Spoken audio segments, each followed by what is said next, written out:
Hello, everybody. Good morning and happy Wednesday. We are back with Reaper Pro Tips and me, your host, Anne, along with Disembodied Hands, Quindy, and maybe a John, but not a Justin. I think he's playing hooky for a couple days. That's what I heard anyway. Hi, everybody. Yes, this is the last day for the Fungal Queen. This is. Hello, everyone. It's a very cold and dreary, well, it's not terribly cold, but it's a very dreary day here in California. It's definitely fall. It's like, hi, you might get rained on today, which is refreshing for me because, we went so long without rain. And also, guys, I'm in a house again. Means I can hear the rain on the roof. I love hearing the rain on the roof. I used to love being in the paint department because they had a tin roof. So when it started to rain, you just hear it. And when it totally opened up, it would just be like, it was really cool. I miss that.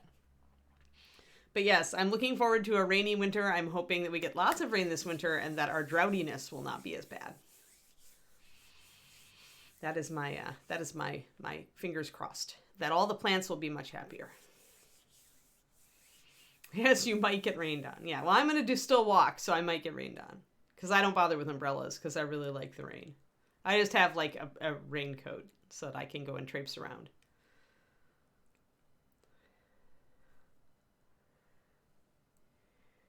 Yeah, that's what it does in Wisconsin too, Bergala. That's why I, don't really miss the Midwest, at least not where I was. It's like we got 1 week of fall and then it was like winter.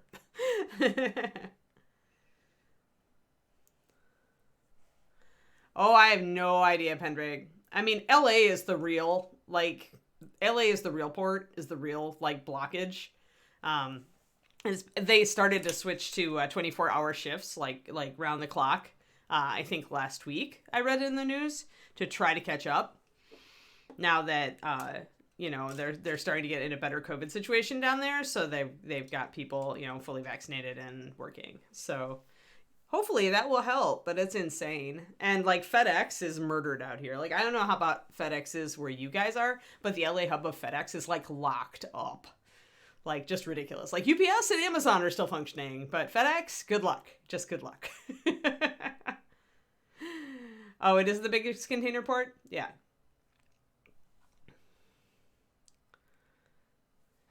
Yeah, that's true. Although in Texas, you often got rain without the wind, so it's just a straight up and down downpour. So then an umbrella might have done you some good, but a raincoat's still cool.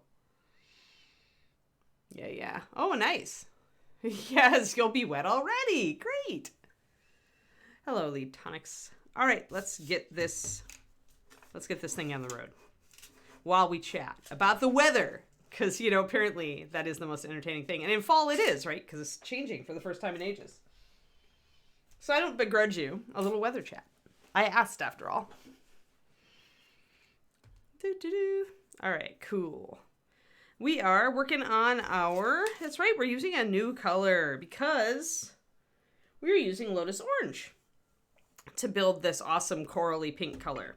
And we need to tackle that down here. So I'll probably put in some highlights with Lotus Orange mixed with a little bit of lemon yellow. So we're looking at our beautiful, beautiful back of our Fungal Queen, which is actually pretty darn cool. Today, though, I want to do a little bit more shading. Just overall kind of glazing in some shadows and a little bit of higher highlights on some of this crackle stuff. Because this texture is really nice up here, and I feel like we could take it a little bit more.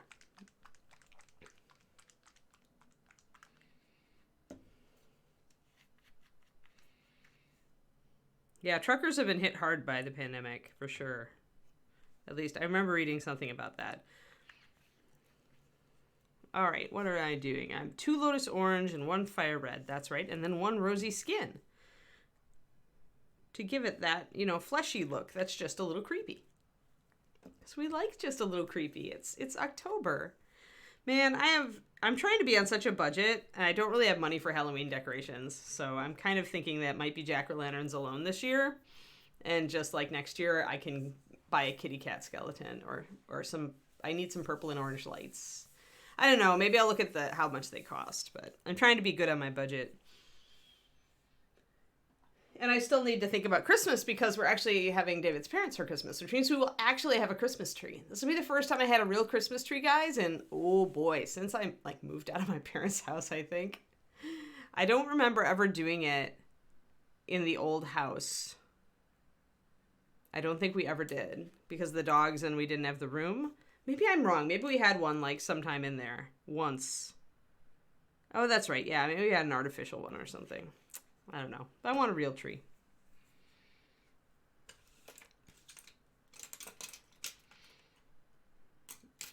So that means we need stuff to decorate the tree and all that. And that costs money. So yes, it's the holiday budget. Probably me, Robin. And I'll invite his mom to help if she wants. I don't know if she wants or if she doesn't, but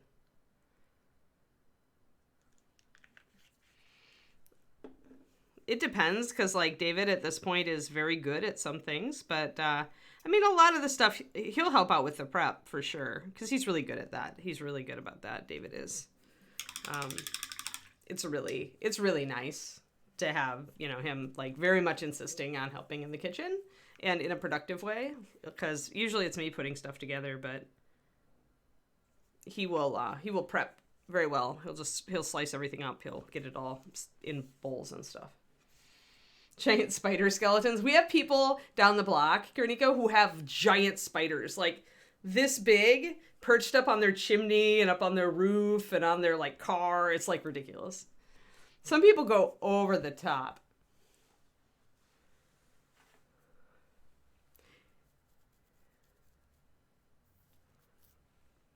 Oh, I have a more like a top 20 or 50 basement. But probably if I had to choose, you'd be real close looking at just the starter set. With Reaper's 11 color starter set was created for that. Like, that was why I made it. Because everybody always asked me for a 10 paint starter set, and I gave that to them. So, you're pretty good. Like, if you have Forster's favorites and the starter set, I think you're pretty much there. Forster's favorites being the 12 color set from the Kickstarter. But I mean, what you should do, basement, because if you ask people that question, it's not like we walk around with that list in our head. It takes mental energy that we could be using to explain the paint that we're putting on the model right now. But if you ask me, what's your favorite red? Or what's your most high utility color for X, right? Because they're different, right? There's like your favorite color, but then there's the color that is like gives you the greatest utility with mixing. Unless you're not interested in mixing, but then I need to know that too.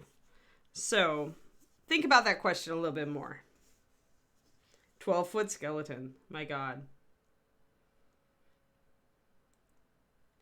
Yeah, with the cats, like I remember we kind of just doctored our Christmas tree. We just put up lights and tinsel. And the only ornaments that we put up were, you know, like things that wouldn't break, like wooden or plastic or whatever. We just dispensed with the glass ornaments. And that way we still got to have a tree, but our kitties, you know, and we didn't care if our kitty attacked it.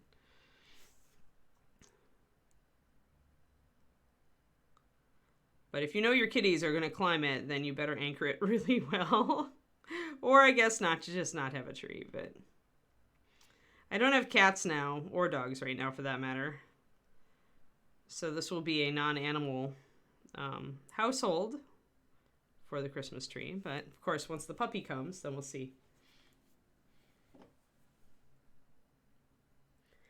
Giant anatomically correct floofy spiders. Yeah, that's what these guys look like. That they're at this person's house down the block. They're furry, which you can do until it rains. I hope that the fur is water repellent. Otherwise, they're going to be rather sodden. If they're very absorbent, that's not good.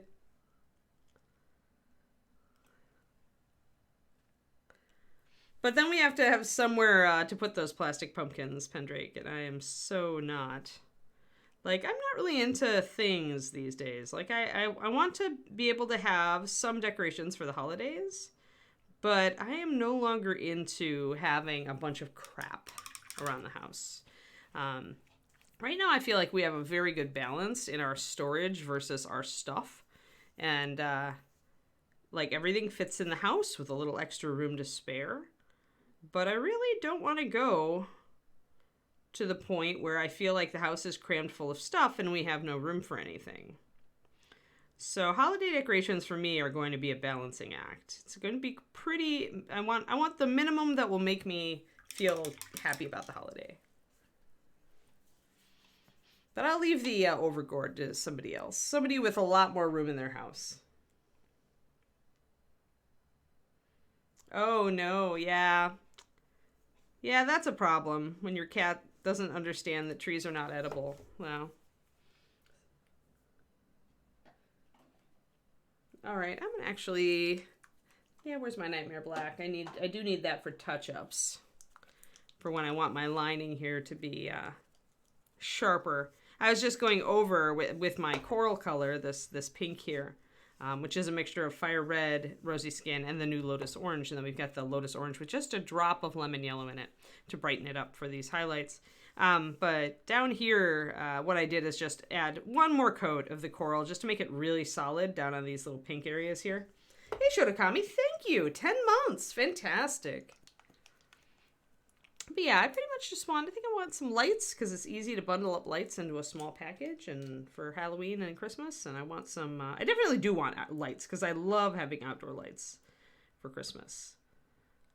And a little bit of indoor.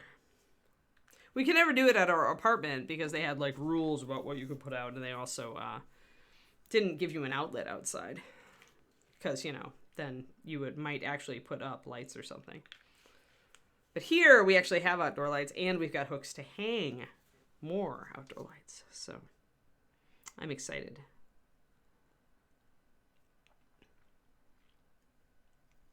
I do need to go and get candy for Halloween. And also make sure that I have like at least most of a costume to sit out and give out said candy.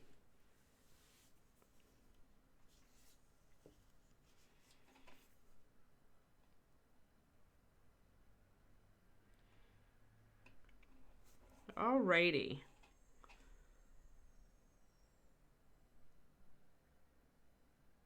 Just wanted to tighten up some of those areas down there. So I'll get a little closer here. Boink. And I need to get a brush with a better tip on it than my crappy mixing brush. Good morning. How's it going? It is an okay day here. The other thing I'm doing right now is getting ready for NaNoWriMo, which I don't think, do any of you do it? Like any of my regulars, do you do National Novel Writing Month?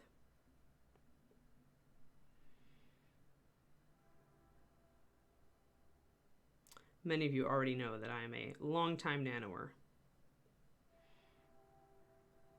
There, I'm just going to get my Nightmare Black in there, line around those areas, bring them a little sharp. Cool.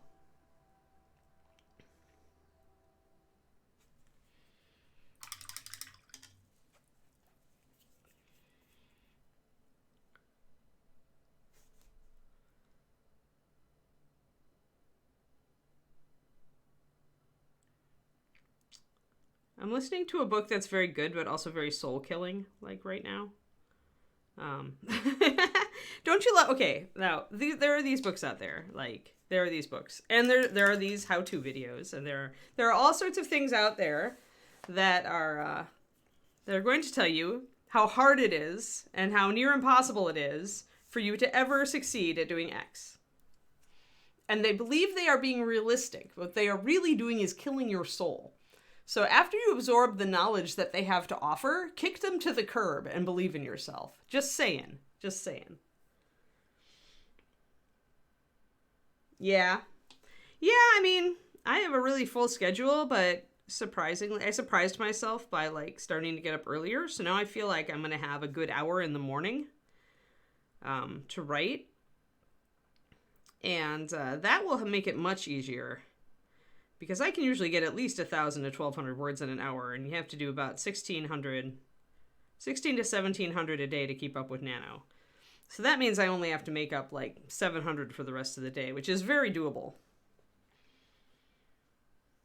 No backlog at Oakland. Nice. That's great. Hey, the Bay Area is on its we're on it, man. We're on it. We're like, come on, dudes. But then the pandemic management up here was pretty well run, I think. We never like were really crisis mode. Oh, nice, Zen. That's good to kind of, exercise and get into the mode. I've been kind of doing that by every morning spending an hour brainstorming for my new book. Doing the raw creation part of it, so that then I can set up a outline to work from. I'm going to introduce a little bit of blue in here too to separate out these little green parts as well. Just a little bit more sharpness to make everything stand out. You don't always have to go up with your highlights, remember. You can also just make your shadows darker. And if you don't want to go lighter, which I don't really want to do down here, then introducing a darker shadow is definitely a viable plan. And a lot of people forget that no, you don't have to go up more in your highlights for contrast. You can also just darken your shadows. Right, Lord Nobody, right? You didn't believe you could do it until you tried it. And you have to ignore the naysayers who are like, you've never been artistic. Oh, do you know, like, you can't, like, really, make any money at that. It's like...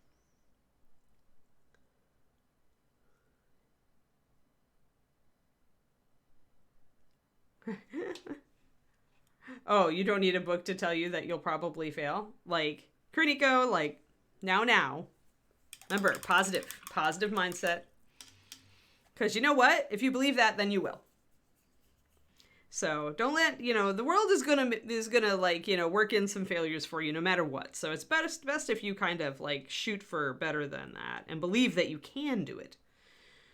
Even if you know that you may not be able to do it, try. As long as you still try. If it means something to you, right? Like, don't feel you have to do it just because somebody else thinks you should do it. But if you want to try it, go for it. See what you can do. Hello, Luminary Abyss. Good to see you.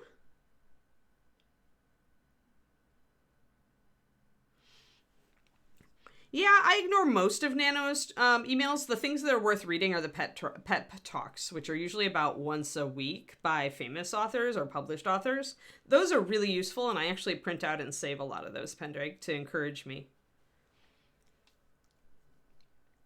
No problem, Kerniko. I figured out what you were talking.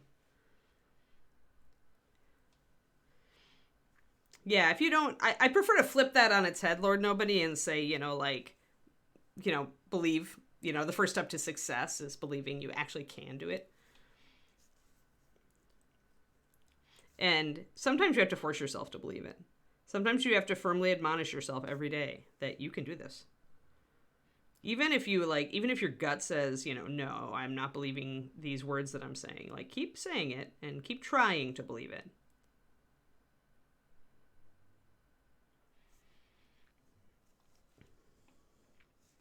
All right, so now we've darkened down our shadows. See how everything stands out a little bit nicer. And now we can put on some of these orangey highlights to our coral bits. If you never shoot, you'll always miss. Yes, that's a good one, Kate. That's a really good one. I like that one. So yeah, there's just a lot of these professional writing books, like they're very... Like, they have really good information. I'm reading this one because it's kind of about what to do before and after the book contract. So if I do get offered a contract, I'll be a little more prepared for what's coming in today's publishing market. So it is a very useful book. It's actually really amusing. But she's definitely, like, the person who writes it, she writes literature. Like, she writes, commercial fiction. And she is really entertaining. She is really funny. She actually does swear in the book when it's warranted. And I appreciate people who do. They come off as much more informal and friendly that way, weirdly. But she is like, she gives you all of a half page about self-publishing and then she moves on. So definitely not the book to pick up about self-publishing. When you just kind of say, oh, well, chances are you'll make exactly zero money at this. So, just don't even think you will. It's like, well, no, that's not the right attitude. If you want to succeed and maybe actually make a little money off of your book that you spent 10 years working on, like, give us a bone here. And for the vast majority of people, she's probably right? She's being practical. She's preparing you, right? Well, unfortunately, we're all capable of preparing ourselves because our self-doubt engine is usually really, really good. Like, we've had lots of practice. Our self-doubt engine is so tuned up. Like, that thing could run a marathon before, we probably can't, but it could. So it's like...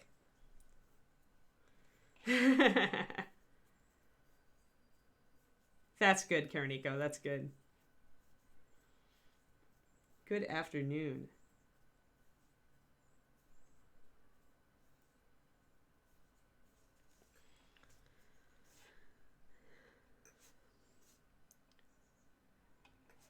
See, I know my writing is good. It may be that the like market feels that my current, like, the way or the subjects that I tend to write about aren't very marketable.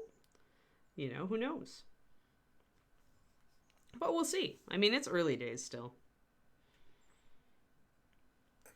I did change up my goal a little because I think one thing that a lot of, and this applies to miniature painting too, guys. I think a lot of things, like, people are like, hey, set a goal and stick to it.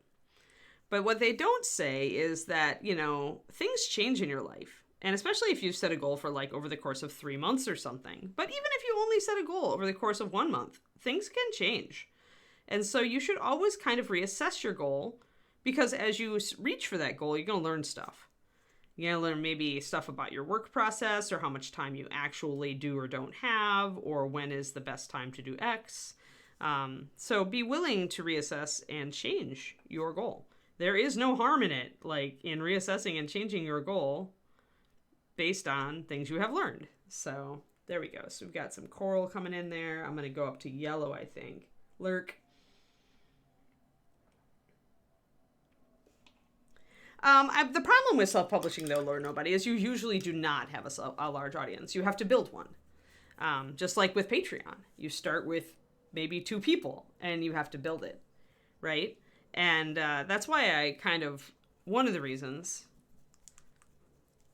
why I, I'm like, well, I'd prefer to traditionally publish, because I know how much work this is. I'm doing it with the Patreon already. No, I'm going to do something totally new, Pendrake, because I've already got 2 books that, one book that's done and the other book that's edited, and those complete a story arc, although I have more books for that series if I feel the urge.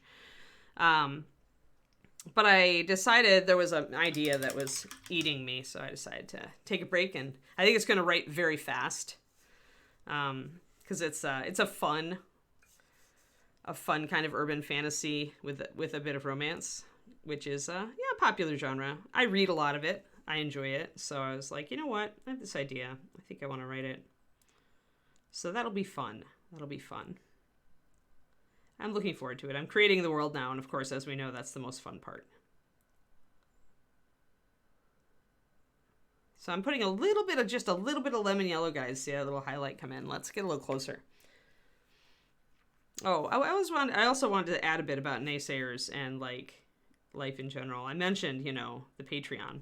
When I decided to start my Patreon, I was naysayed by even people really close to me. I was told, oh, there's so many of those out right now, you'll never succeed with it. Like, why bother? And I pretty much smiled and nodded, and then promptly went and, like, got the negativity out of myself and washed my hands of it and went on with the Patreon. And I'm really glad I did, because if I hadn't, I wouldn't have been in a position to move out here and be sustaining while Kiri was, going downhill. Not to mention trying to look for a job in the middle of the pandemic would have been, difficult. So there we go. Little highlights. See, just at the tops, because that's where you want the kind of the light to hit. So a little tiny spot of yellow at the top of each of those. Lemon yellow, so it's got white in it. Yeah. Sleep deprivation when you have a newborn, be it a puppy or a baby or any other life form. Yes, it's a thing. Hang in there, Age of Marvel.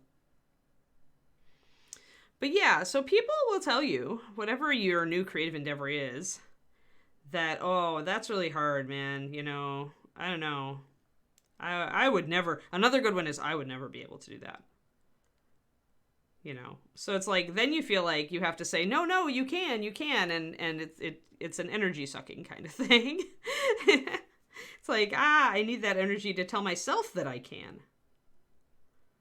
Although sometimes encouraging somebody else when they've got that, when they say something like that, can help to reaffirm your own choice. But yeah, keep an eye on your conviction, your energy level, your faith in yourself, you know. And don't listen to the naysayers, because you know what? Yeah, it could be true for you. But if you don't try it, you will never find out. And chances are, if you apply yourself and you do research to find out what successful people have done before you, you will find some level of success. And I think the key is not to set your expectations too high. Like when you go into miniature painting, set goals for yourself, but don't try to run like super fast, like, and trip over yourself. Good example is like people who want to do NMM when they aren't even really conscious of like overhead lighting on a miniature, and then they try it and it looks terrible and they get totally discouraged and swear they never want to try it again. And that's, you can run into that with other stuff. I have a friend who started a Patreon. He was convinced that it was going to be great, but he didn't really commit to it, and he wasn't very consistent on a schedule, and his Patreon, he ended up just giving up on it when it wasn't huge in like 6 months. So, you gotta like understand that some things are gonna take work and be slow to build. And that's true of like miniature painting ability. If you apply yourself and you have even a little bit of time a day, you can have huge improvements over the course of a year. But don't expect to get there in the course of a month. There's just some mechanical abilities that a lot of people have to develop, like the fine motor coordination to hit little details. It takes time. Anything good is usually going to take time. Now I'm just, again, kind of emphasizing the dark line here. I'm seeing some lighter blue that's keeping this edge. See how that edge isn't crisp? See how this edge is crisp? That's what I want to see. So bringing in this Nightmare Black along the edge here, just this bottom edge for now, is helping.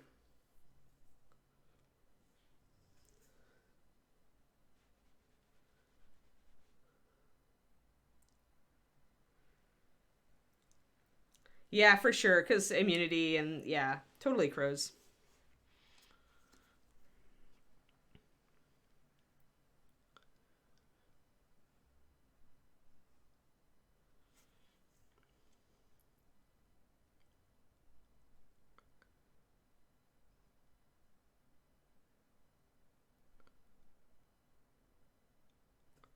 Well, hey, in like 7 or 8 years, that GM will be able to GM for his kid.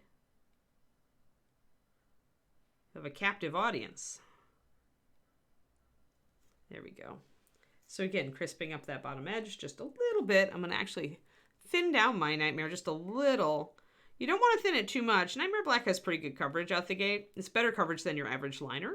And it is a blue color that I was using. I was mixing it with cyan blue to create these blues, so I'm using it because of that. But you can thin it a fair bit. You still want it pretty dark, though. If you want a crisp line, then your darks need to stay pretty solid. Oh, I need to remember to drink my tea before it even gets too cold.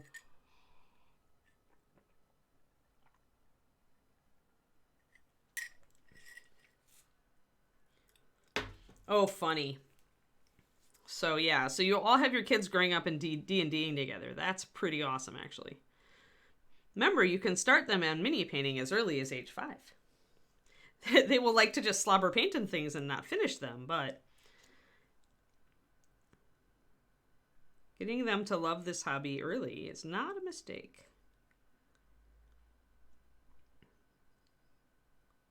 Hey, and then maybe they get good enough at age like 10 or 11 so they can paint your miniatures for your game.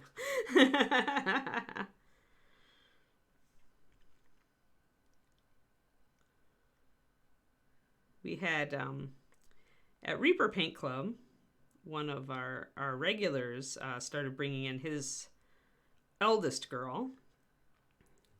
And she started, I think, around age 5.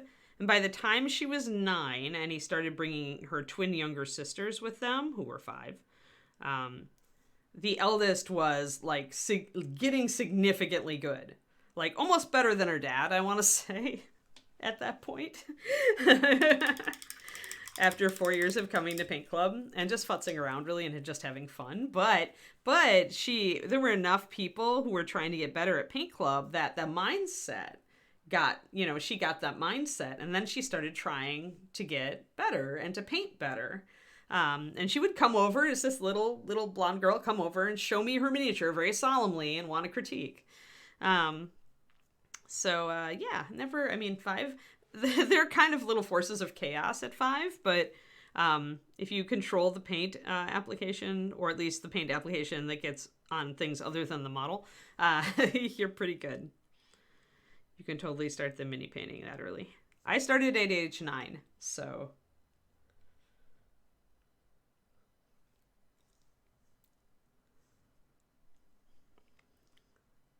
Many of us are, and you know what? Spontaneity is all to the good.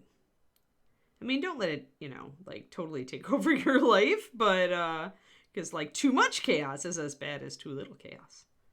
That's actually kind of the theme of my new book. I have forces of chaos, and I have forces of order.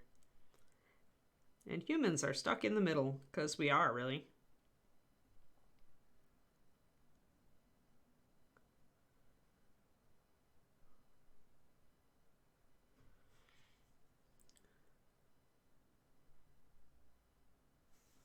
There, little bits of coral. I need a little bit more there. I've gotten a little bit of a blue blob on one of my little squares. This is nice and neat and orderly and flower-like. This is a little bit more chaotic and smooshed, but we can neaten it up. This is the kind of little stuff that I do. We blocked in most of everything, and we've had this around for a while, but now is the time to neaten things up and make it look really crisp and nice. And I find this kind of work relaxing because all the big work is done now. All I'm doing is kind of fine-tuning and making things this is like the editing phase in fiction where I'm taking what I have and making it better. And there's something very gratifying about this stage for me. So when you're doing it, don't feel like you're just going back to the same old model and futzing with it and, oh, why am I doing this? Why can't I just move on to a new thing? Kind of try to relax into it and be happy and look at the parts of the model that you really like and enjoy it again before you're done with it. This is your last chance, this fine-tuning. It's your last chance to just really sit and to refine and enjoy this model. Remember the parts that made you want to paint it in the first place. So even if you've built up a reservoir of hatred for it, which, some models we really do. We really hate them by the end. We're just like, ugh, can this be done already? I got that way a little bit with the halfling. Now she's almost completely finished. I mostly hated the fact that it was taking so long. And that's definitely a thing. Yeah.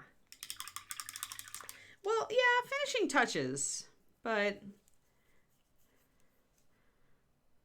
finishing touches to me always were the extra flourishes, not so much the making an existing feature just tighter.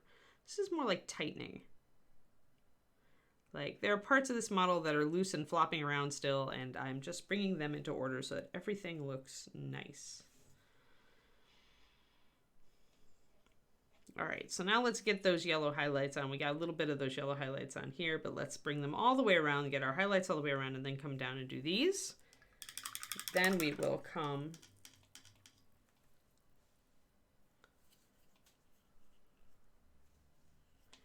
I don't think I have Grim Gray. Which set is that? Crows?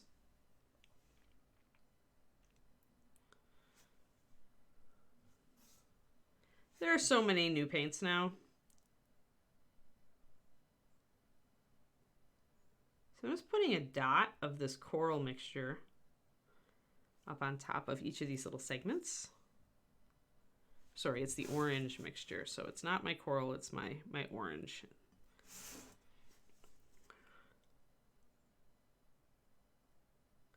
Just a little dot.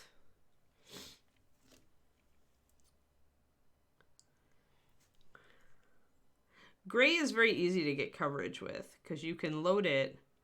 Because black is more pervasive, like it diffuses faster than white because of the particle size and stuff like that.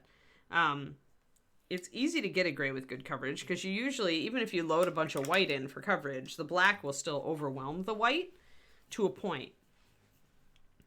So it's very easy to introduce enough white that you can get a very high coverage gray. Reservoir of Hatred. That's not what I wanted you to take away from this conversation, Kerniko.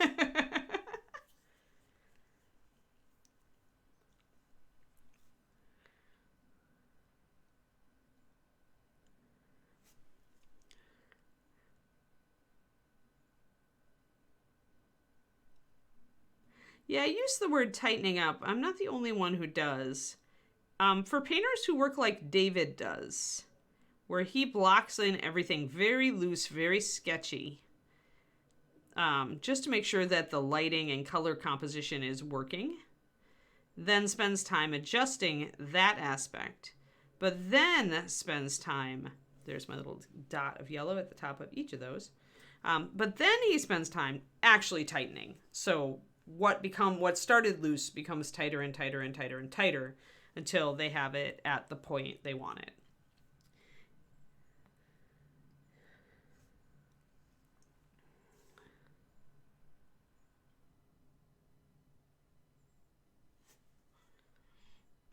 Well, valid rate. I mean, I just admitted that I get that too, so. Reservoir of hatred toward your unfinished models. The more time it takes to finish them, the more hatred you build up in your reservoir. So if a model goes very, very, very fast and easy, you don't really get much of a reservoir of hatred. Maybe you can even make it all the way through without hating it once. Let's talk real. I'm a whimsical Anne this morning.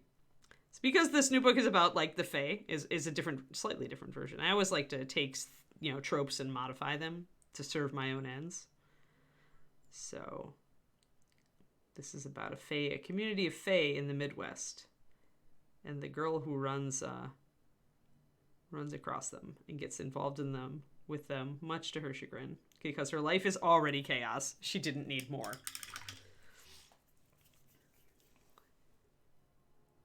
So it should be a fun book. It should be a super fun book. It's fun to write urban fantasy, and I can see why a lot of people really enjoy doing it, because half of the world is already made up for you. The real world, unless you're changing it significantly, or you're writing in a place that you're not actually really familiar with, a setting, otherwise the only thing, that's all done for you. You know who's in charge. You know what the laws of that place are. You just have to make up some characters to people it and make it real. But you only have to make up, we really only have to make up like the foundations of the magic side. So it saves you some effort. And you don't have to stop and think during your initial writing a lot, right? Whenever you're in the real world, you kind of like know what the setting is. Yeah, I'm going traditional Fae here. Like things like brownies and leprechauns and, traditional Irish, because this particular community is very Irish, and so that's the type of Fae they tend to attract. Selkies and things like that. Although it is a little mixed up because things are things, so they're also gargoyles. Things like that. I really wanted gargoyles in this book. I don't know why, except I've always kind of liked them. And technically, they exist on like cathedrals and churches in Ireland, so they can exist in this setting. That's what I say. That's my story, and I'm sticking to it. Literally. Yeah, elves are scary. Terry was one of the first people to explore, actually a tradition that has lasted for a very long time. If you look in Irish folklore, elves are scary. Like, they are definitely not something that you want to cross, and it's almost worse when they really like you. So...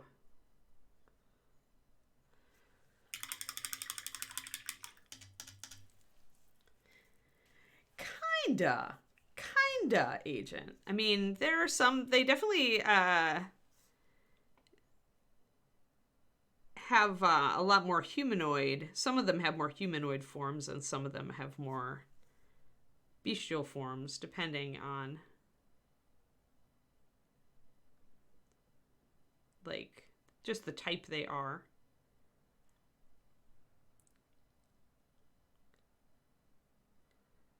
And of course, there's been intermarrying and all that among the different classes. So you definitely can have a half gargoyle, half something else.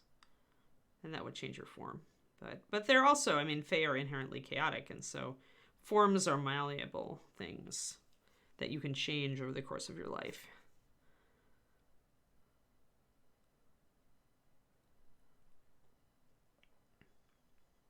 But yeah, I really like gargoyles. I wanted to use them. I also wanted to use like gargoyle beasts, like dogs, critters, pets. I just always liked gargoyles, and I wanted to play with them, see what I could do with them that was different. If you guys ever participated in Stream Game when we were building the world, you know that I like tropes, but I like to twist them. And try to kind of find a new way to do them that people haven't really done yet. So, but yeah, I watched the animated series of Gargoyles a little bit. I liked some of it.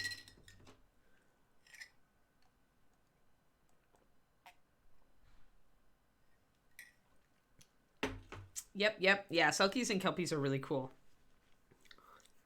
That's neat that you had that upbringing, Kernico. Yeah. Well, when I did my genealogy, my DNA, I found out that the family oral history was right, and I actually did have a lot of British Isles DNA in me, so I just felt like I wanted to play around with that mythology. I don't know, it popped, a character popped into my head, and then I had to run with it. That's all I can say. Sometimes it just happens that way. So it's not like I go out and go, let's come up with a brand new, world idea today. No, this one was like, character popped into my head and then wouldn't leave. So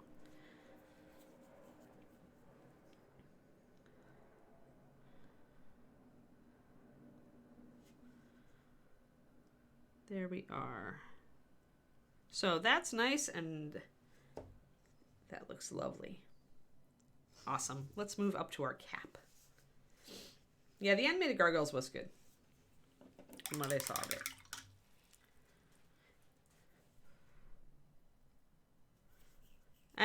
I've always liked the idea of, I've always liked the ideas of elemental creatures, so. I liked gargoyles even when I was a little kid. I thought gargoyles were super cool, and that was well before the cartoon show ever was born. Generally, I like guardian beasts.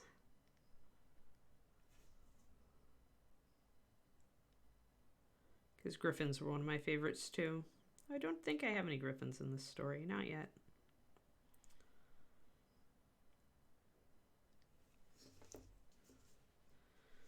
There we go. Just bringing a few more dark lines in. Now let's think about shading that blue. Let's back out. And I'm going to take this.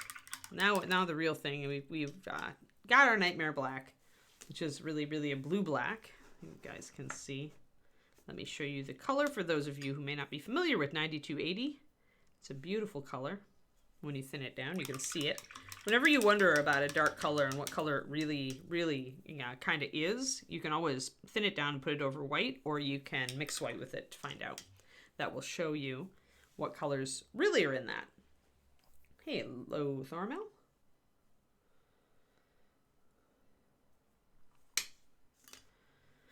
Okay, so I'm going to take this and thin it down and use it as a kind of glaze over these areas. There are areas that I did leave darker, but I kind of want those to be even darker. So I'm going to grab a bunch of water and build what amounts to a very thin wash. A glaze is colored water, and how strong you leave it is how much you're actually going to color the area you put it over. So that's why mixing a glaze in a white palette like this, white porcelain palette, is nice, because the amount that falls off the side here, that's how much is going to color the part you put it over. So you can kind of sit and wait and go, all right. And you also know that a wash or any thinned application of acrylic paint will lighten as it dries. So see how light that's gotten now. So that gives us an idea of where we're at. I think I'm going to try it down here. I can always bring highlights back if I want to. So I really want to darken down some of this area here. I'm going to put down a layer of that. Then I'm going to grab some water on my brush and take some of it and just carry it a little bit into the surrounding. So I used a block, but then I'm going to have it fade a little bit here. And this is a very fast way to kind of blend in a glaze, to take water on your brush, grab a little bit of what you just did, and kind of pull it out onto surrounding areas. And that gives us, what that gives us, as you can see, is a more vibrant blue shadow. See how that shadow differs from the way it kind of looks here, where it's kind of washed out. So that's what I was looking for. I was looking for more of a vibrant shadow. So now up here, that area would be right here. And I'm going to paint it over the top. And again, if I feel like I've gone too far, then I can come back in and just highlight a little bit.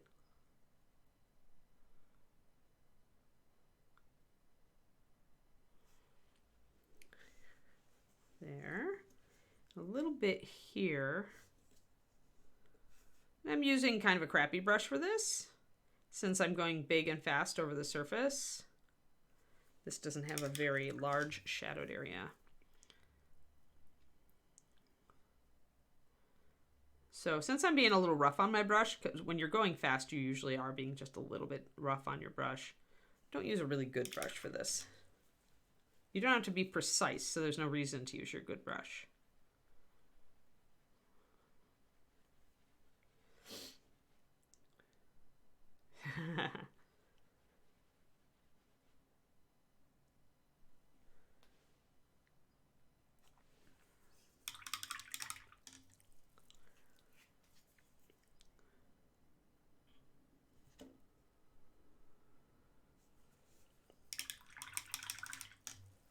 So we're just essentially bringing our shadows darker. I did totally not even touch this area here. I kept it really dark. So I think I'm going to remedy that and put a little bit of light in there, but then I am going to bring it down. So this is a good time to kind of look at your model from underneath and also spot areas that you really didn't paint. Inevitably, you will have forgotten something. So I'm going to grab my coral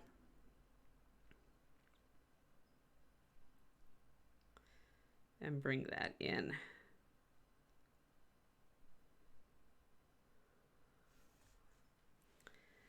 And as it dries, it will look much the same as the coral right around it.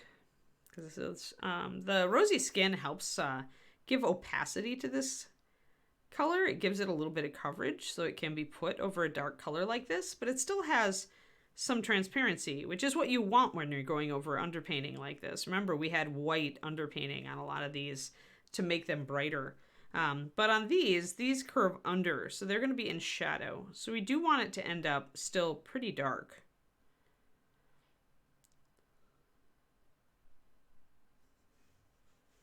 Technically, I should make those blue, but I'm going to ignore that for right now. We can have a little bit of irregularity because, guess what? It's a fungus.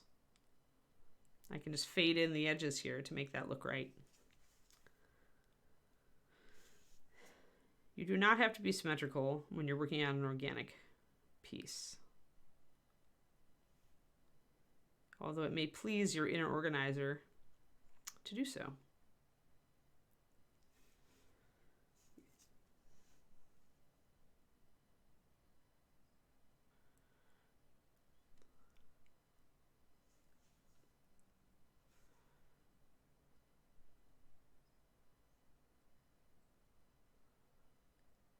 We'll just bring this a little stronger. And then we'll shade the very down parts. And then at least you can see.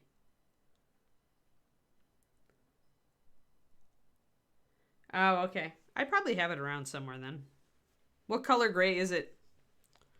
Neutral gray, bluish gray, greenish gray, purplish gray, gray gray. You should know better than that, Crows, because if you're going to sit and plug a color on this stream, you need to tell us about it. Don't just say it has good coverage. Tell us what kind of gray it is. Is it a dark gray? How are we supposed to want to go out and buy it if you don't tell us what it is? Unless, of course, it's no longer available. Then we'll be sad. But I might have it, actually, so I'm curious as to what kind of gray it is. Now I added a little bit of blue down there to kind of purple that out. See how it goes purple? It's kind of cool. So there we go. We have touched up that area. And I can actually introduce a little bit of blue in here too. Again, I'm using a lot of paint here. Then I'm pulling a lot of it off. I'm thinning it up. Bluish gray. Okay. I like blue grays. I'll have to look it up. Really like blue grays. And gray blues. All right, now I want to get a little more vivid here as well. I want to do a little darker shadow down here so that I can really bring out the shape of the cap. Have fun, Brigella. Or at least, endure. So see these coffee stain marks that we have here? See those? That's what happens if you let your glaze pool and you don't kind of slurp it off and thin it out and take your excess off with a damp brush. You'll get that dark edges, light outline, coffee stain kind of appearance. That's why you never let your glaze dry in puddles. You will get artifacts like that. And if you want artifacts like that, then cool. But if you don't, be aware. So after I put on a very thin layer of this glaze, kind of rounded, remember, shape it according to the surface. Then I'm going to grab some water, damp brush, just kind of squeeze it out and kind of run it all over the edge of what you just did. Then wick off any excess paint that is hanging out that you don't want to be hanging out. That area. And if you accidentally blorfed anything, try to kind of wipe it off. And then you have a much deeper shadow. So now we have more contrast here, which is nice. In the Cyber Gang set. Thanks, Quindy.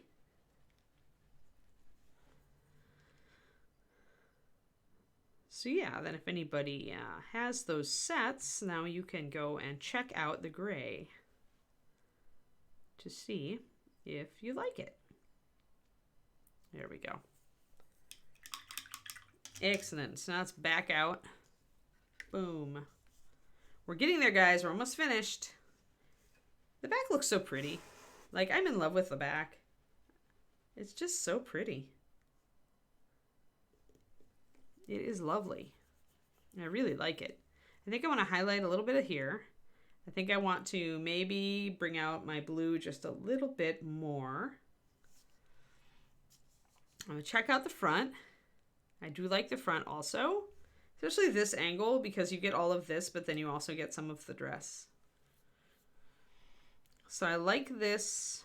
I did want to pop the white on these. So let's actually do that. We will take a switch from, where's my extra white? Oh noes, I wandered off with my pure white. 1 second, I may need to grab a new one.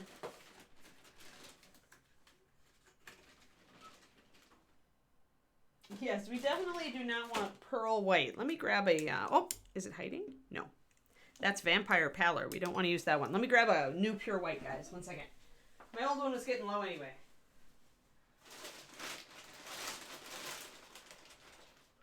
There we are. A fresh bottle. When I was at ReaperCon, I picked up 6 of these because I go through pure white more than I go through any other color. Yeah, Quindy is awesome. Quindy is like such a resource. We love Quindy. Finger hearts. All right. Ah! And I'm going to throw my palette on the everything. There. And actually, I'm a little bit off kilter here, I think. There we go. Now we're not. Now we're on kilter. So what we're going to do is we're going to actually, I want these little fungal bits to look like they're kind of glowing. So we are going to brighten them up just a little.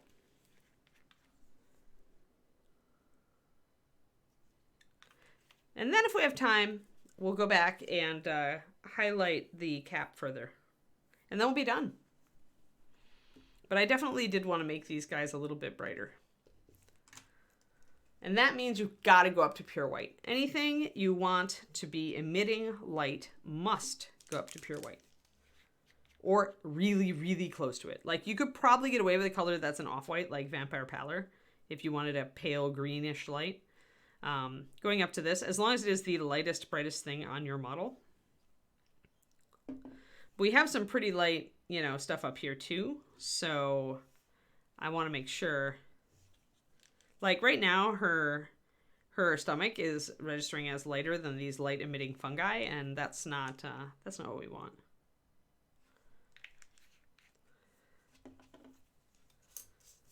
So remember, the model we are doing to replace this one, let me just reach over and get it, is the Angelica Fairweather bust from ReaperCon.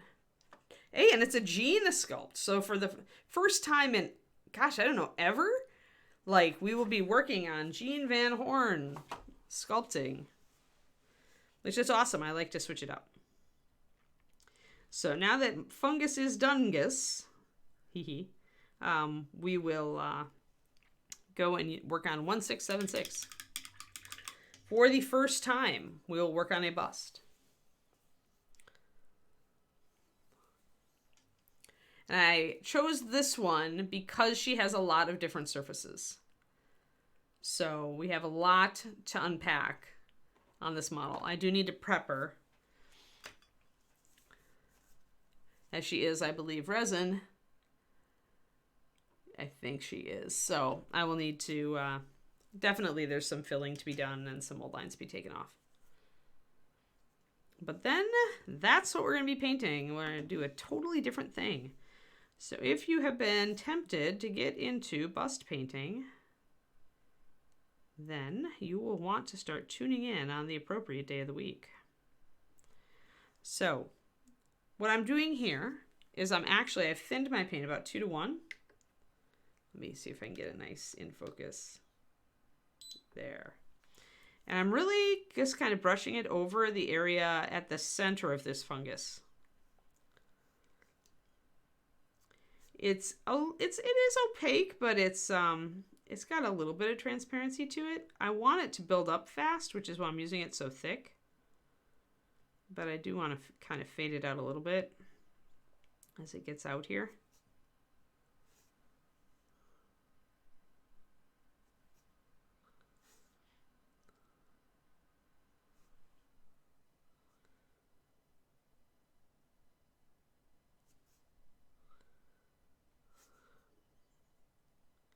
And I want the center to be the brightest because that makes sense. So I'm going to keep building it up toward the middle to really get closer to white where it hits this area. And we'll have it fade a little bit as it moves out from that area. So then the light going up the side of the fungal stalk here makes more sense. There, that looks a lot better. And now I'll bring this area up to pure white that's right above it as well.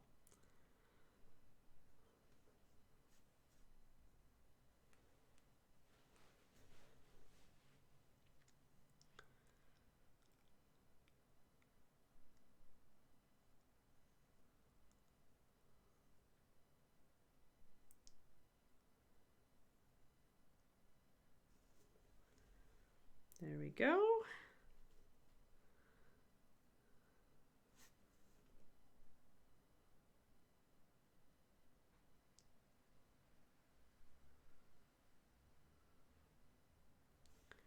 A little bit more, bringing up the light there.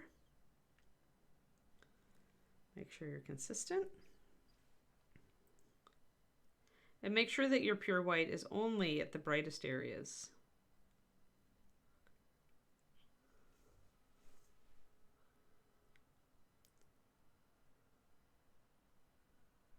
And remember that the pure white will not necessarily travel far from its emitting point.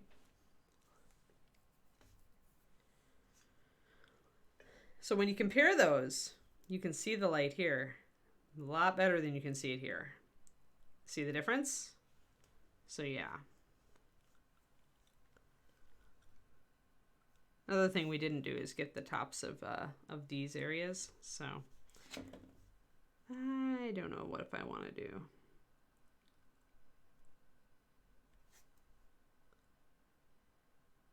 I think I just want to grab a little bit of suggestion of blue to texture these. It's kind of what she's growing out of too, so didn't want to make it the same color as everything else.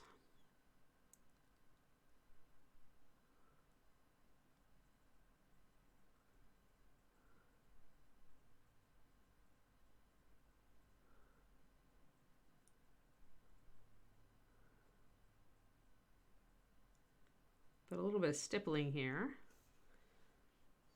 would not go amiss. There we are.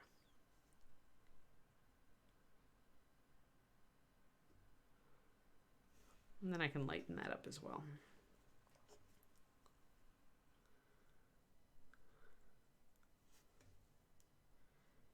All right, let's get these glazed in with some white. We use stippling down here too to bring out these little textures. Now I'm going to keep my white very close to the center here. I don't want to overwhelm my blue. And then the white will come up the side here.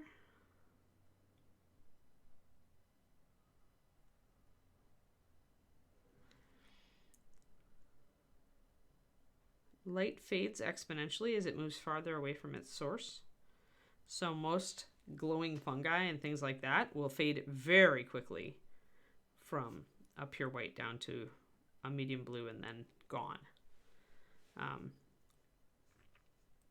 Think about your light source and how bright it is likely to be.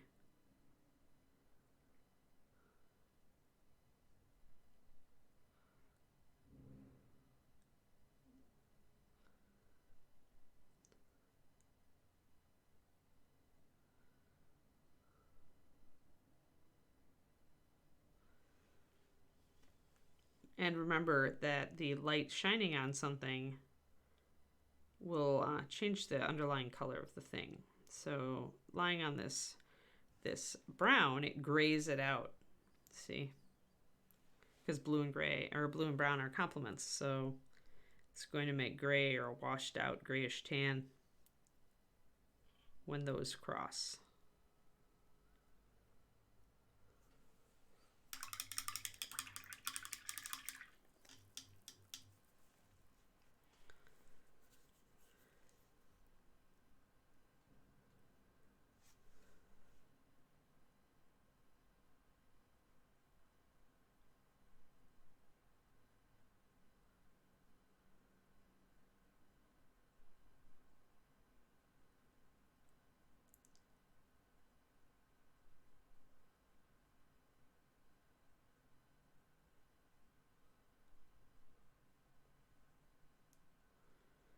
Alrighty. Good, good, good, good, good, good, good. I like how that's coming out. This one's the last one, the little tiny one. So it'll get a tiny glow.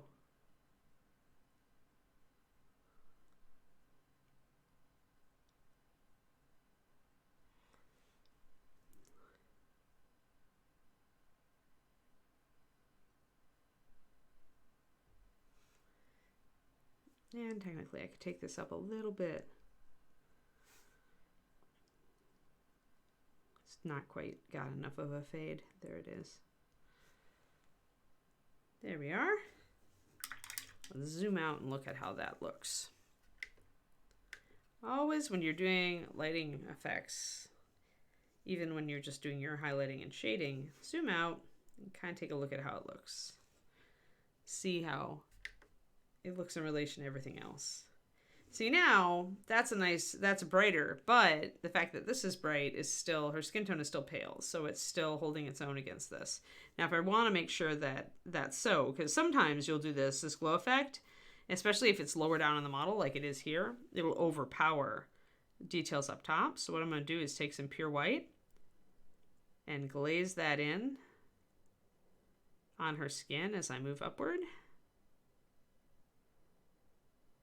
Makes sense to make her kind of dead white anyway. She's a mushroom.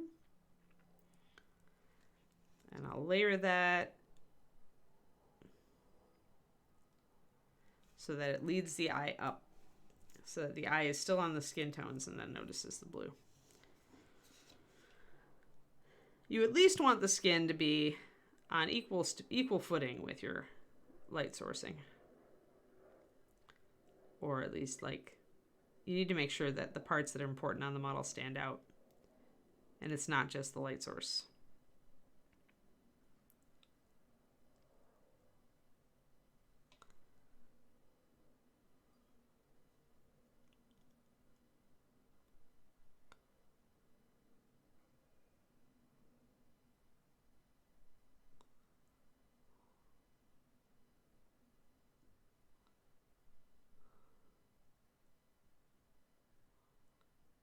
There we are. I'll just make her face pallid.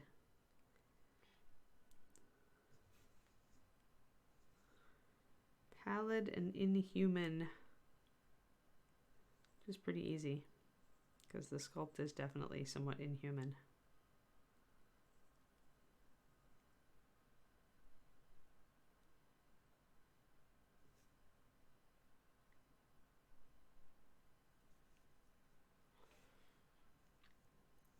Let's go out now. There we go. Now the skin is definitely like more glowy than the light sourcing. Because it's easy to do that with this skin because it takes up a lot more room than these little glowies do. So just that little bit of touch up, that little bit of lightening made this model, fix the problem we had where you weren't looking at the skin so much as you were looking at this. So, ta-da! All right, cool. Now we go back, and I'm going to do the work that I wanted to do up here to highlight some of these little fragments, and then we're done.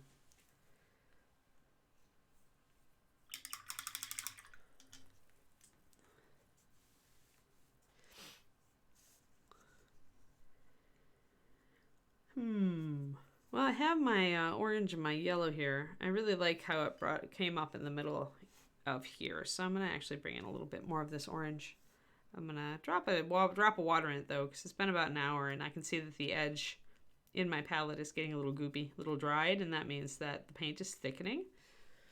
So if you want it to stay good, when you start seeing that hard edge, see that hard edge instead of moisture up the side like you do here, that's when you add water. So here, see how there's a hard kind of drying gummy edge around the outside of this. That means this color is starting to dry. If I want to preserve it and keep it good, now is the time to add a drop of water and mix it up. And you can continue to do this for pretty much hours. At some point you'll notice that some of this material may be getting down into your paint. It may feel gritty. At that point, you mix a new palette well, but up until that point, you're fine.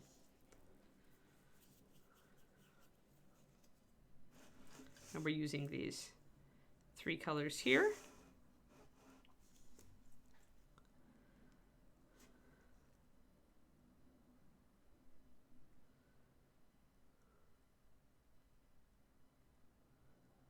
Just to touch up some of this lovely color in the middle of the cap.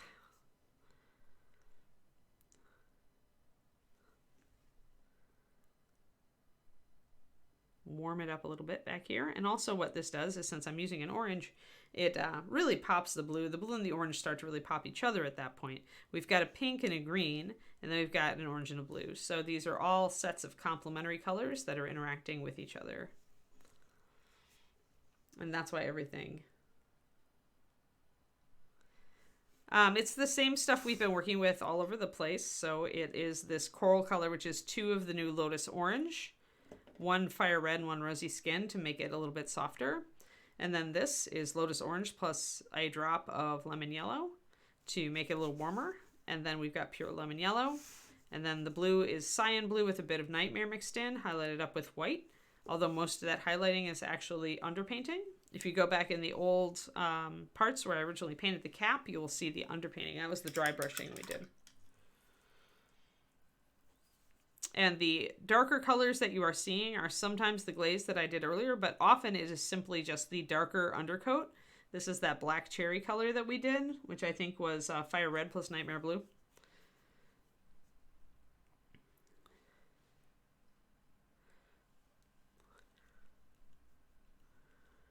That's off the top of my head.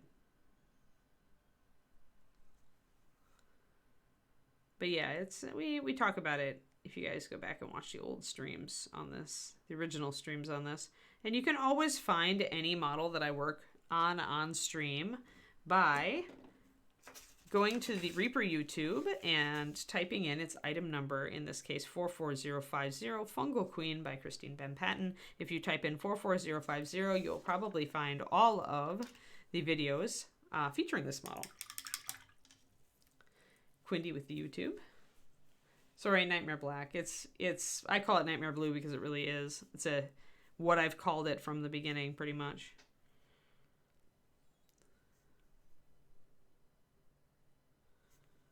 There is no Nightmare Blue, so that should tell you that what I'm talking about is Nightmare Black.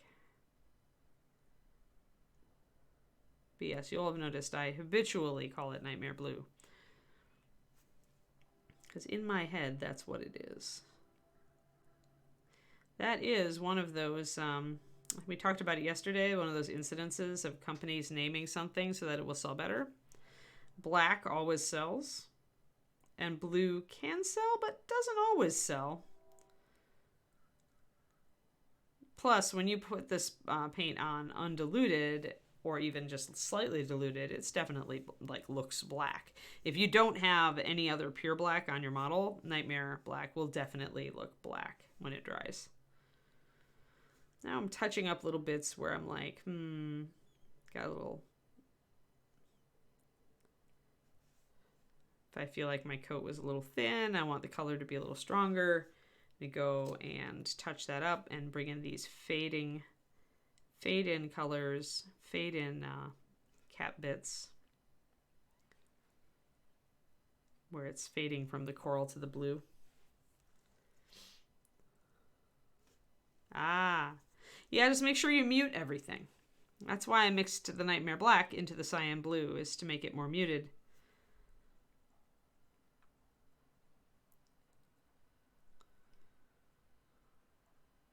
Because this other color is definitely a muted pink. So make sure to adjust your level of brightness, of saturation,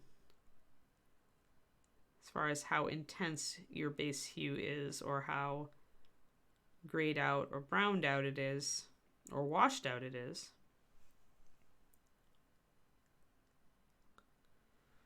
Those are all ways to mute a color. There we go. That's looking pretty good. Now I'm going to bring in my yellow to bring in just some extra little highlights on the edges up here. Edge highlights I don't often use edge highlights, but on a crackly pattern like this, I like them.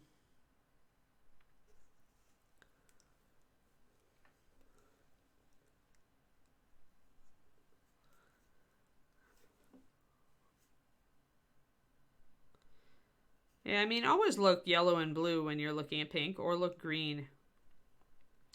Either look complementary or look primary triad. And then ask yourself, how bright is my pink? And if the answer is not very, then whatever other color I choose, be it yellow, blue, both, or green, or all three, haha, as we did here, all those other colors also need to be muted out. But if your pink is very bright, then you need to go more saturated with your colors. Go with a brighter blue, go with a brighter green, go with a brighter yellow. That said, it's worth noting that an olive green can also be quite vibrant. So it's not like you have to go with the bright grass green or the dungeon slime green. You can use an olive green and have it be quite saturated. And I do that actually all the time. I really love olive as far as greens go. I like mixing olive into my color scheme. There we go. I like that. Good, good, good. This is good. I am liking it. I will continue going. And then we'll be ready. We'll be done. Fungal Queen has been an adventure. Remember, this is the only model on stream I've ever dry brushed on.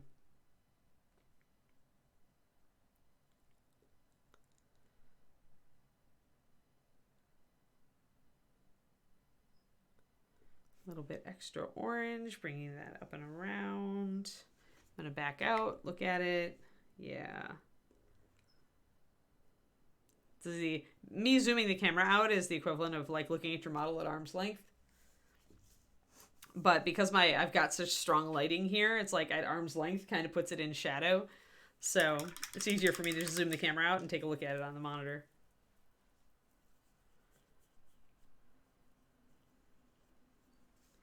Yeah, we punched up the... putting more orange here activates more blue, like makes the blue look brighter. So yeah. I like it. I like how it turned out. 7:30:21.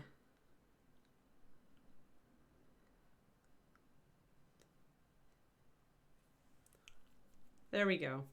So yeah, 7:30 would be when we started the back of the cap. I think the back of the cap is more interesting than the inside of the cap. But this is a model where I like it better from the back than from the front, which happens, sadly. But I like it a lot. That said, I need my cyan blue because I've got some areas here that didn't take very well.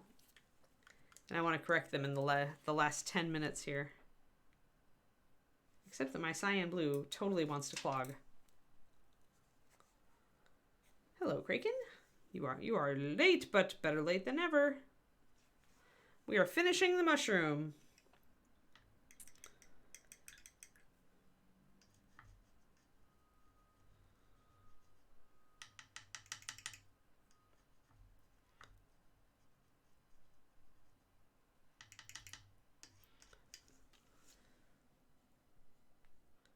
And I've got lots of blue on me.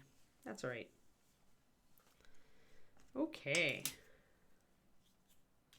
Yeah, she is pretty much done at this point, Kraken. I'm just correcting some of the back areas. I've just got a couple areas here that got a little bit kind of rubbed off almost. They just didn't take. The blue wasn't quite solid enough. So I am going to correct that by grabbing my cyan blue, which is a very, very good coverage blue.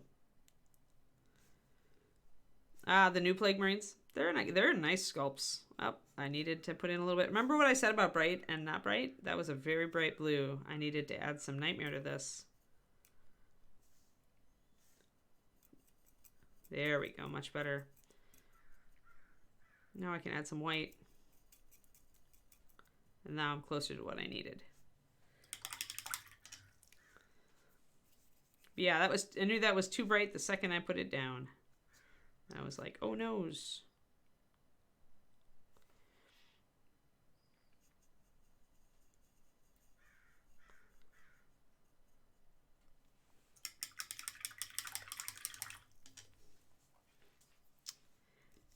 Yeah, I've been tempted to try one of those new Plague Marines. They're cool. They've got a lot of fiddly detail on them.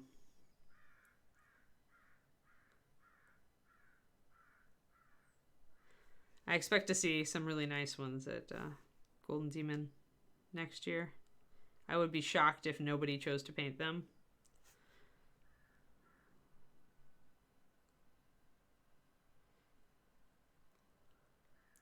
Nurgle has never been my Chaos God of choice, though, so I've avoided buying a pack so far.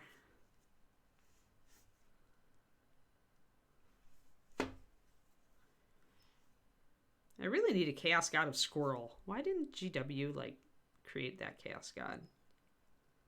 Like, I guess Zinch is the most likely Chaos God to be Squirrel. Maybe Slaanesh. Squirrel. It's whatever Chaos God totally distracts you with a new pretty shiny thing, or just even, like, anything, when you need to really be focusing on something else. There's got to be a Chaos God of that. One of those Chaos Gods has to have that as a domain.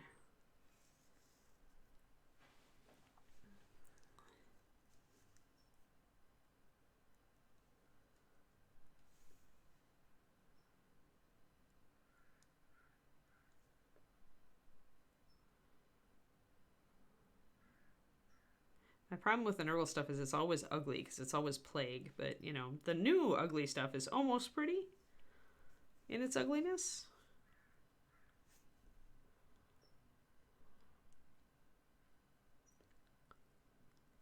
Gonna just bring in some more of these vibrant blues here.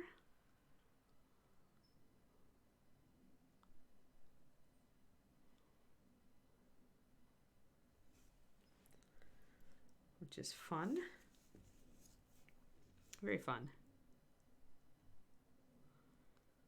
But yeah, give me the Chaos God of Squirrel. That's probably more my speed of Chaos God.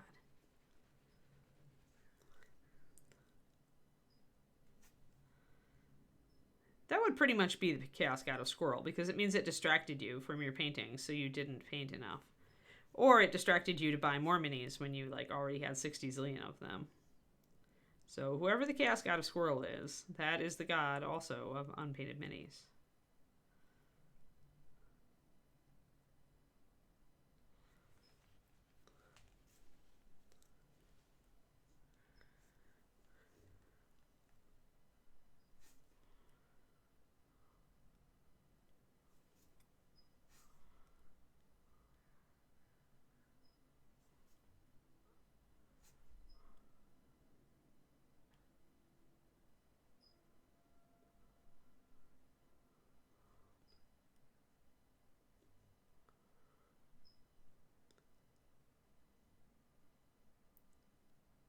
There we go.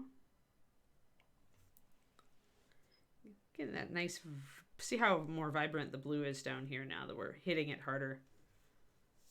Tightening it up. Making it a little more solid. Picking out the highlights on the edges even more so. All of these things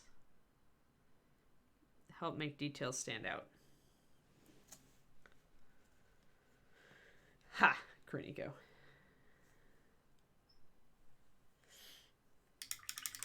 I knew a guy who did that, who pretty much got a Golden Demon award for every unit in his army, Kraken, back in the day. Back when I was competing in Golden Demon in 2001, 2002, 2003. He had a Space Marine army that he pretty much painted. He spent a ton of time painting every unit, and every year he would enter a new unit into Golden Demon and win a Golden Demon with it. And then he would move on to the next.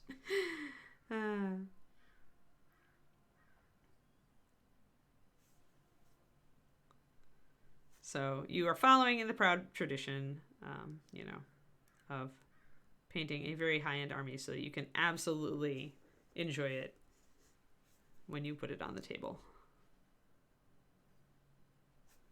Much respect.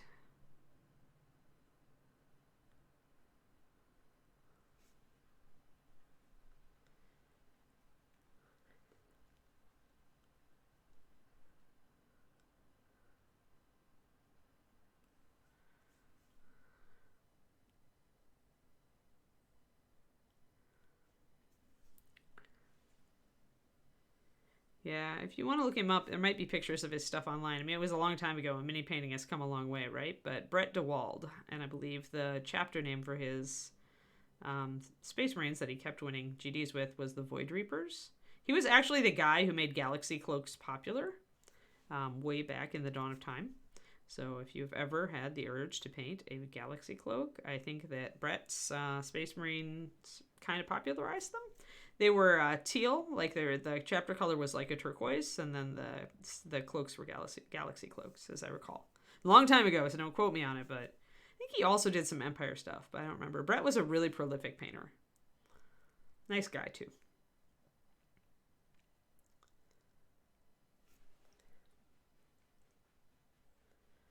Yeah, it is kind of, isn't it? I do love Art Nouveau. I will admire. I will admit and admire.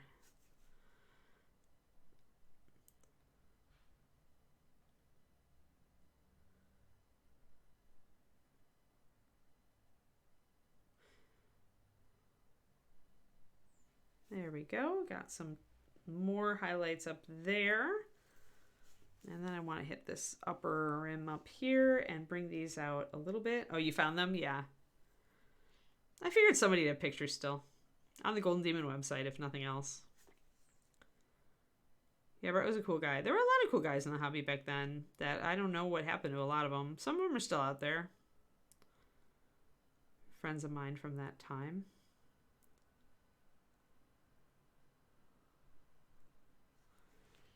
Bring a little bit more intensity in here where I've put a little bit of that shading in, but I want a little bit more blue. So after you do shading, if you decide you've overdone it just a tad, you can always bring in a little bit more to knock it back a little.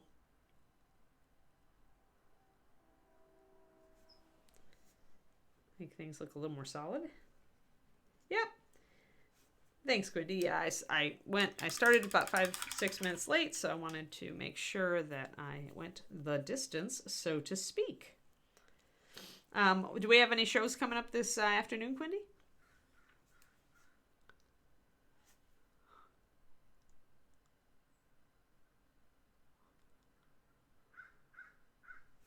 There we go. Luca starts as soon as my stream is over. Right, so we don't want to keep the Alpaca Lord waiting. Got it. All right, Lord of Alpacas, I will shut up and hand it over. But what we covered today, guys, man, we did a lot of talking about believing in your work and not like overstretching your goals, but still believing you can do it. And, you know, we talked about the colors we used for this. We talked a little bit about OSL and light sourcing and how light fades as it moves away from the center and where you should place your highlights. We talked about the finishing touches, tightening details, and how you sometimes can go down instead of up with your highlights. You can go down with your shadows to also crisp up details. And sometimes that is definitely the right answer. And we generally finished Mushroom Lady. And we've also talked about Reservoirs of Hatred. Hey there, Miniatures Den. Yes, we decided that Reservoir of Hatred is what you slowly build up on a model that you that should have been done ages ago, that you really want to be done, but which isn't finished yet. So the models that refuse to get finished that you really start to hate, yeah, you've just built up this huge Reservoir of Hatred. Just that was the thing that happened. I'm not responsible, really. But yes, thank you every day for showing up, everybody. And I hope you enjoy Luca's stream. And I will be back tomorrow morning. So have a great one. All right. Have a great stream, Luca.